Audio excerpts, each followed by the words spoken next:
Don't compare yourself to anyone. We live in a world that thrives on comparison. Every time we scroll through social media, walk into a room full for people, or even look in the mirror, the temptation is there to compare. It's subtle sometimes. We might think, she looks more confident than I do, or he already has a house and a family and I'm still trying to figure life out. Other times, it's louder. Why am I not as successful, as fit, as talented, as popular, as happy? But here's the truth, plain and simple. Comparison steals joy. It clouds your mind, dulls your purpose, and convinces you that your own life isn't enough. When you compare yourself to someone else, you're measuring your worth using someone else's ruler, and that ruler was never made for you. 1.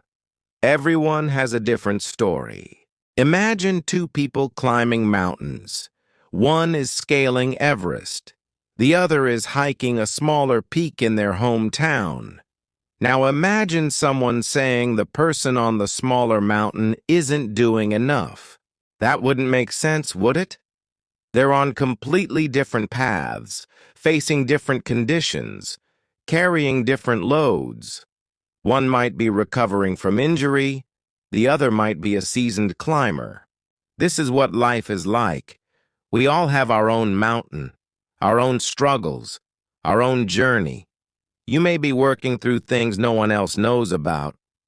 Your background, your upbringing, your emotional battles, these all shape your path, and so does everyone else's. You cannot compare your chapter 3 to someone else's chapter 20. They're not the same story. 2. What you see is never the whole picture. Let's talk about the highlight reel. Social media, casual conversations, even family gatherings often show only the best parts of someone's life.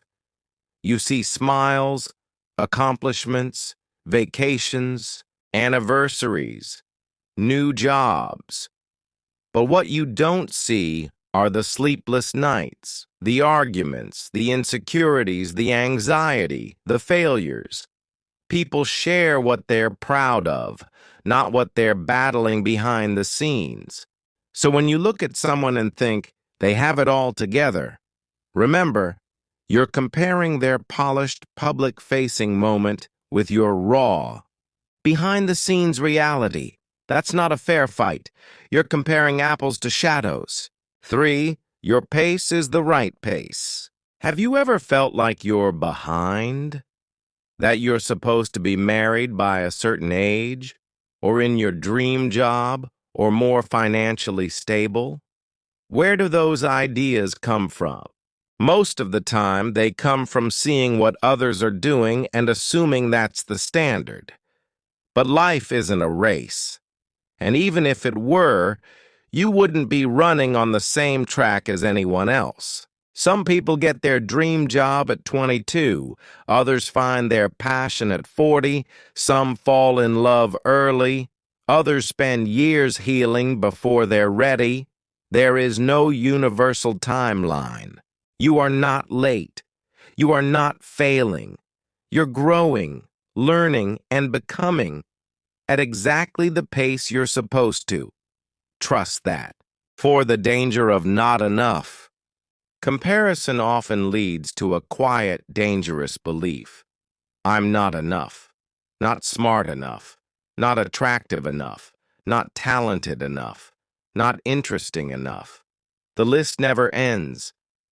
But the problem isn't you. It's the lens you're using. When you focus only on what others have that you don't, you miss what you bring to the table. And that's a tragedy, because you have things the world needs. Your voice, your experiences, your heart, your perspective, your gifts. Instead of trying to be someone else, lean into who you already are. You don't need to be better than anyone. You just need to be your full self. 5. Focus on your own growth. What if, instead of comparing yourself to others, you compared yourself to who you were yesterday? What if, instead of asking, "Why don't I have what they have?" you asked, "How far have I come?" That's the only comparison that's ever helpful. Are you learning? Are you healing? Are you being more kind, more patient, more brave, more honest? Then you're growing, and that's what matters.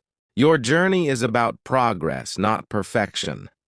It's about showing up, trying again, staying true to yourself even when it's hard. It's about being a little better today than you were yesterday, and being okay with the days when you're not. 6. Celebrate others without dimming your own light. It's totally okay to admire people, to cheer for their wins, to be inspired by their journeys. But admiration is different from comparison. One comes from abundance, the other from scarcity. Admiration says, "Wow, they did that. That's amazing." Comparison says, "If they did that, I'm falling behind." You don't lose anything by celebrating someone else's success. Their shine doesn't dull yours. In fact, learning to be genuinely happy for others without questioning your own worth is one of the most freeing things you can do. The more you can let go of comparison, the more space you make for your own life to shine. 7. You are enough as you are. You don't need to be richer, prettier, smarter, or more successful to matter. You already do. Just by being here, just by waking up each morning and trying, just by being human, you are allowed to take up space in this world without having to prove that you're as good as someone else. Let this chapter be a reminder that your value isn't based on how you measure up to someone else. Your worth isn't in question. You don't have to earn it through competition. You don't have to compare yourself into confidence. It doesn't work like that. Confidence comes when you accept yourself as you are. Growth comes when you work from love, not from lack. Peace comes when you let go of what others are doing and focus on what you can do. 8. Closing thought: be too busy. Watering your own grass. There's a saying that goes, "The grass is greener where you water it." Instead of staring over the fence, wondering why their life looks so perfect, tend to your own garden. Take care of your mind. Feed your dreams. Be kind to your soul. Surround yourself with people who uplift you. Build something you're proud of.